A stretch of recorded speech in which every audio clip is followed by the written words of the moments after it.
ಆಗಸದಲ್ಲಿ ಹಾಡುವುದೆಂದರೆ ಪುಟಾಣಿ ಪುಟ್ಟಿಗೆ ಬಲು ಇಷ್ಟ. ರೆಕ್ಕೆಗಳಿಲ್ಲದೆ ಹಾರಲು ಹೋದರೆ ಆಗಲು ತೊಂದರೆ, ಇದು ಕಷ್ಟ. ಒಂದಿನ ಇದ್ದಕ್ಕಿದ್ದಂತೆ ಪುಟ್ಟಿಗೆ ರೆಕ್ಕೆಯು ಬಂದಿತ್ತು. ಆಕೆಯ ಹಾಗೆ ಹಾರುವ ಮನೆಗೆ ಹೆಚ್ಚಿನ ಹರುಷವ ತಂದಿತ್ತು.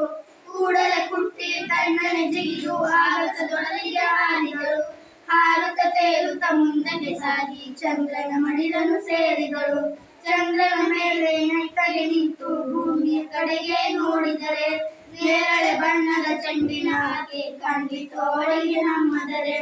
ಚಂದ್ರನ ಬಿಟ್ಟು ಮೇಲಕ್ಕೆ ಹಾರಿ ಸೇರಲು ಮಂಗಳ ನಂಗಳವ. ಕೆಂಪಗೆ ಬಣ ಬಣ ಗುಟ್ಟುತ್ತಲಿತ್ತು, ಕಾಣಲಿಲ್ಲ ಯಾವುದೇ ಜೀವ.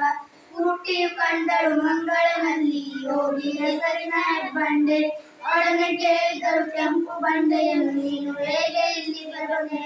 ಬಂಡೆಯು ಕಣ್ಣೀರನ್ನು ಸುರಿಸುತ್ತಾ ಹೇಳಿತು ಪುಟ್ಟಿ ನೋವಿನಲ್ಲಿ. ಪುಟ್ಟಿಯ ನಂಬಿ ಮಂಗಳ ಗ್ರಹದ ದುರಂತ ಕಥೆಯನ್ನು ಕೇಳಿತಿರಿ. ಇನ್ನೊಂದು ಕಾಲದಿ ಈ ಗ್ರಹದಲ್ಲಿ ಇತ್ತು ಜೀವ ಜಲ ಸಿರುಮರ.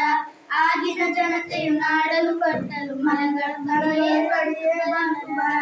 ಮಳೆ ಬೆಳೆ ಕಾಣದ ಜೀವಿಯು ಒಳಿದು ಬಂದಿತು ನಮಗೆ ಇಂಥ ಸ್ಥಿತಿ. ನಿಮ್ಮ ಭೂಮಿಯಲ್ಲಿ ಗಿಡ ಮರ ಅಳಿದರೆ ಮುಂದೆ ಒಂದು ದಿನ ಇದೇ ಗತಿ. ಬಣ ಬಣ ಗುಟ್ಟುವ ಬಯಲನ್ನು ಕಂಡು ಡವಡವ ಗುಟ್ಟಿತು ಎಳೆ ಹೃದಯ. ಹಸಿರನ್ನು ಉಳಿಸದೆ ಗಿಡ ಮರ ಬೆಳೆಸಿ ಉಳಿಸುವೆವೆಂದಳು ಈ ಹೃದಯ.